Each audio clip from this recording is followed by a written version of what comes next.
My name is Mia Strickland. I am majoring in music education, and I went to Washburn Rural High School.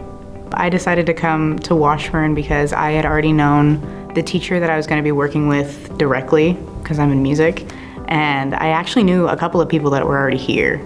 Oh gosh, what I've learned from my mentors. I've learned how to be confident in myself and how to actually sit down and think, I know what I'm doing.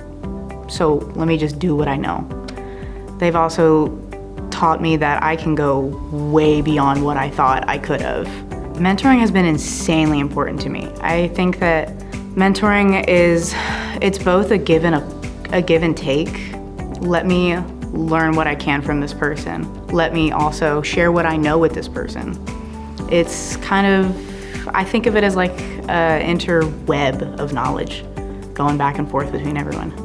Within music, we don't deal with right and wrong, correct and false. We deal with, how does this feel? How does it make you feel? What story can we tell here?